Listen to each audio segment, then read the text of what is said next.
बच्चों, अब हम पाठ 1 से लेकर 4 तक के पाठों के इन प्रश्नों के द्वारा क्या करेंगे, पुनरावृत्ति करेंगे।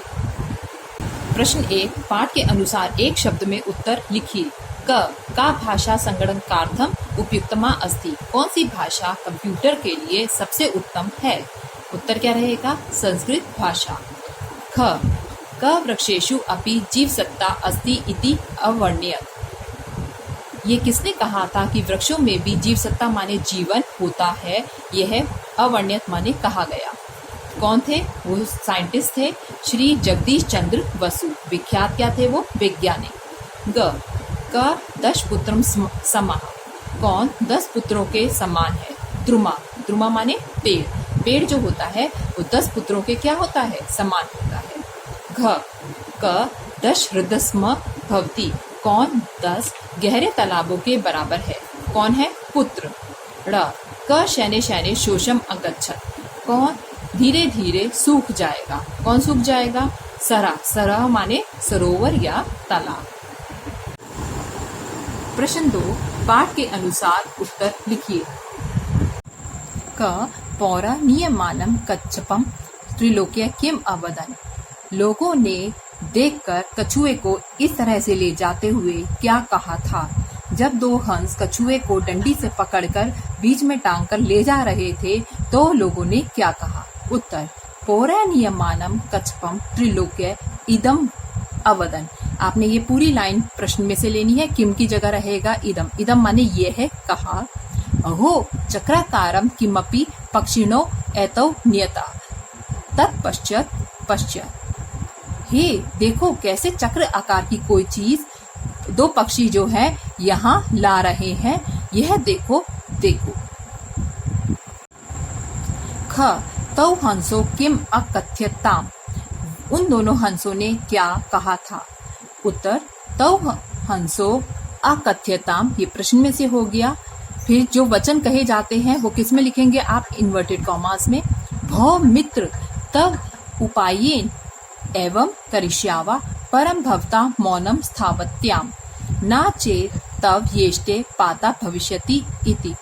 हे मित्र, जो तुम उपाय बता रहे हो वही करेंगे, लेकिन तुम चुप रहना, नहीं तो तुम कोशिश करने पर भी क्या होगे? जैसे ही बोलोगे नीचे गिर जाओगे। ठीक है? और अपने क्या होगे? अपने अंत को प्राप्त हो जाओगे। ग कोलाहलम आकर्ण्य कम्बुग्रीव किम अकथ्यत।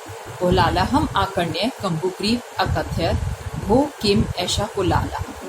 हल्ले को सुनकर कछुआ कहता है, हे ये कैसा हल्ला है? घ किम को अपि जना जन्मता एव दुर्जना भवति। क्या कोई लोग भी जन्म से ही बुरे होते हैं? नहीं। को अपि जना जन्मता एव दुर्जना भवति। नहीं, कोई भी लोग जन्म से बुरा नहीं होता है। प्रश्न 3, पाठ के अनुसार रिक्त स्थानों की पूर्ति कीजिए। क सर्वे अपि ज्ञान विज्ञान संस्कृति सभ्यात्योद्योग विषया अस्मिन् समाविष्टा सन्ति। हमारे सारे ज्ञान विज्ञान संस्कृति सभ्यता उद्योग के विषय इसमें समाविष्ट लिखे गए हैं। किसमें लिखे गए हैं? संस्कृत भाषा में। ख 10 हृतानां निर्माणे यत् पुण्यम तद्केस्य पुत्रस्य उत्पादेन। 10 गहरे तालाबों के निर्माण से जो पुण्य मिलेगा वह एक पुत्र के पैदा होने से मिल जाता है। ग कम्बुग्रीव अकथ्यत भो किम ऐसा कोलाहला। कछुआ कहता है, हे ये कैसा कोलाहल है? घ आकाशात भूमो पतिता पौरो चा खंडश कृता। आकाश से भूमि पर पतिता माने गिरने के बाद पौरे माने लोगों ने उसके टुकड़े कर दिए। ड़ नहीं को अपि जना जन्मता एव। ड़ नहीं को अपि जना जन्मता एव सज्जना दुर्जनो वा भवति। नहीं, कोई भी लोग जन्म से ही सज्जन और दुर्जन होते हैं। प्रश्न 4, निम्नलिखित का परस्पर मेल कीजिए। क, आधुनिक का छात्र। आजकल के छात्र क्या करेंगे? उपहसंती करेंगे। कब हंसेंगे वो लोग? जब हम संस्कृत भाषा का इस्तेमाल करेंगे तो वो हम पे क्या करेंगे? हंसेंगे। ऐसा आपका संस्कृत भाषा के पाठ में था। ख, वृक्षस्य रोपणेन। वृक्षों को, पेड़ों को क्या करेंगे? लगाएंगे। ग, इंद्र वृक्षम अच्छिन्नत। इंद्र ने वृक्ष को क्या किया था? काटा था, इससे उसको पाप लगा था। घ, कम्बुग्रीवा कच्छपा। कम्बुग्रीव कौन था? कच्छप, कछुआ। ड़, संकट विकट नाम को हंस। संकट विकट नाम के क्या थे? 2 हंस थे। प्रश्न 5, धातु लकार पुरुष और वचन लिखिए। ठीक है, आप कॉलम बना लेंगे। धातु लकार पुरुष और वचन के 4 कॉलम बना लीजिए। पहला शब्द है पटिश्यामी। पटिश्यामी कौन सी धातु है? पठ धातु है, जिसका मतलब है पढ़ना। ऋट लकार उत्तम पुरुष एक वचन। दूसरा है कथयंती। कथयंती में क्या है? कथ धातु है। कथ माने लट लकार प्रथम पुरुष बहुवचन। तीसरा है अभवत भू। ठीक है, इसमें भू धातु है, जिसका मतलब है होना। लंग लकार प्रथम पुरुष एक वचन। करिष्यत क्री धातु, जिसका मतलब है करना। ऋट लकार मध्यम पुरुष बहुवचन। पांचवा है पश्यत। पश्यत जो है वो दृश्य शब्द से बना है, जिसका मतलब है देखना। लोट लकार मध्यम पुरुष बहुवचन। प्रश्न 6, विभक्ति और वचन लिखो। अब आप 2 कॉलम बना लीजिए विभक्ति और वचन के। पहला वर्ड है विदुषाम। विदुषाम माने जिसको अत्यधिक ज्ञान हो, ज्ञानी व्यक्ति को बोलते हैं। षष्ठी विभक्ति बहुवचन। दूसरा है वाप्या। वाप्या माने जलाशय, पौंड। षष्ठी विभक्ति एक वचन। तीसरा है कूपा नाम। कूपा नाम क्या हुआ? कुआं। षष्ठी विभक्ति बहुवचन। चौथा है हृदय। हृदय माने हृदय में। सप्तमी विभक्ति एक वचन। दंते। दंते माने दांतों से पकड़ के आप ले जाएंगे। तृतीया बहुवचन। छठा है पक्षिणौ। पक्षिणौ माने 2 पक्षी। प्रथमा विभक्ति द्विवचन। प्रश्न 7, दिए गए शब्दों से रिक्त स्थानों की पूर्ति करो। तो पहले बच्चों, जो हमें शब्द दिए गए हैं उनका हम अर्थ समझ लें। निशम, दिन रात। पाठ्यता, पढ़ना। पदे पदे माने पैदल पैर पैर चलेंगे आप, मतलब जब छोटे छोटे पैरों से चलना सीखते हैं। दुग्धम माने दूध। सहयोगम माने मदद। उपकारम माने किसी की भलाई करना, सहायता करना। अन्य माने दूसरा। अल्पकालार्थम माने थोड़े समय के लिए। और क्रोड़े माने गोदी। यथा माता पितरौ सहयोगम कल्याणम च कुरुता न तथा अन्य को अपि। जैसे माता पिता आपका सहयोग और कल्याण कुरुतो माने करते हैं, न तथा और ऐसा कोई भी नहीं करता। अन्य माने दूसरा। अन्य जना अल्पकालार्थम सहायका भवन्ति। दूसरे लोग अल्पकालार्थम माने थोड़े समय के लिए सहायता करते हैं। परम माता पितरौ तु अहर्निशम कल्याणम च चिंत्यता।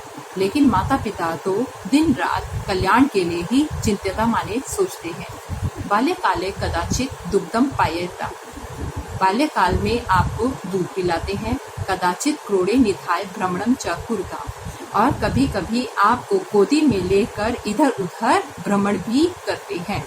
पुनर्पाठम पाठ्यता। दोबारा पाठ को पढ़िए। माता पितरौ पदे पदे पुत्रस्य उपकारम करोति। माता पिता पैर पैर चलने के लिए पुत्र की क्या करते हैं? सहायता भी करते हैं। बचपन में जब बच्चा चलना नहीं जानता है तो उसको पैर पैर चलने में माता पिता सहायता करते हैं। अब बच्चों, हम ये प्रश्न 8 करेंगे, जिसमें आपको आपकी पुस्तक के अंदर एक चित्र दिया हुआ है जो कि एक बगीचे का है और उसके नीचे कुछ शब्द दिए हुए हैं। ठीक है, पहले इन शब्दों का अर्थ समझेंगे और उसके बाद हम क्या करेंगे? ये रिक्त स्थानों की पूर्ति करेंगे। उद्याने। उद्याने माने बगीचा। वृक्षा। वृक्षा माने पेड़। निम वृक्षा माने नींबू के पेड़। पृच्छन्तु माने सवाल करना। पश्यन्तु। पश्यन्तु माने देखना। पक्वानी माने पकना। किश्चित माने कुछ। आम्राणी माने आम फल। शोभनम माने सुंदर लगना। और छाया माने जो पेड़ की छाया होती है। ठीक है, तो इन्हीं शब्दों का इस्तेमाल करके हमें उद्यानम नाम का एक हमें क्या दे रखा है? अनुच्छेद दे रखा है, जिसमें एक छात्र और माली के बीच में वार्तालाप है और वहाँ ये शब्दों का हमें क्या करना है, प्रयोग करना है। छात्रा शोभनम खलु तव उद्यानम। छात्र जो है वो किससे बात कर रहा है, एक माली से बात कर रहा है और वो कहता है कि आपका बगीचा जो है वो बहुत ही शोभनम माने सुंदर है। वयम त्वाम किश्चित प्रष्टुम इच्छाम। हमारी आपसे कुछ पूछने की इच्छा है। मालाकार यथेचम पृच्छन्तु भवन्ता। जो आपने पूछना है वो पूछिए। छात्रा श्रीमन कस्य कस्य फलस्य वृक्षा अत्र सन्ति। श्रीमन ये बताइए कि यहाँ पर कौन कौन से फलों के वृक्ष यहाँ पर हैं। मालाकार अत्र आम्रनाम। माली जो है वो जवाब दे रहा है यहाँ पर आम्रनाम माने आम के, दही मानाम माने अनार के, दाही मानाम अनार के, पेरू का नाम अमरूद के, नारंग नाम नारंगी संतरे के, जंबीरा नाम वन तुलसी, बद्रा नाम बेर च वृक्षा संति। यहाँ पर कौन कौन से पेड़ हैं, आम का, अनार का, अमरूद का, संतरे का, वन तुलसी का और बेर के पेड़ हैं। छात्र कहता है किम अत्र नींब वृक्षा संति। क्या यहाँ नींबू के पेड़ भी हैं। मालाकारा भवंता तत्र पश्यन्तु। माली जवाब देता है देखो वहाँ देखो। तत्र नींब वृक्षा, वहाँ पर नींबू का पेड़, शीशम्पा शीशम के पेड़, कोविदारा कचनार के पेड़, अन्य च अपि वृक्षा सन्ति और अन्य बहुत सारे पेड़ हैं। ते छाया प्रच्यन्ति। वे सब क्या देते हैं, छाया देते हैं। छात्र प्रश्न करता है श्रीमन उद्याने अधुना अधुना माने कानी फलानी पक्वानी सन्ति। श्रीमन ये बताएं बगीचे में अब कौन कौन से फल पक चुके हैं। मालाकार माली बोलता है अधुना तू आम्राणी एव पक्वानी सन्ति। माली जवाब देता है अब तो केवल आम ही पका हुआ है।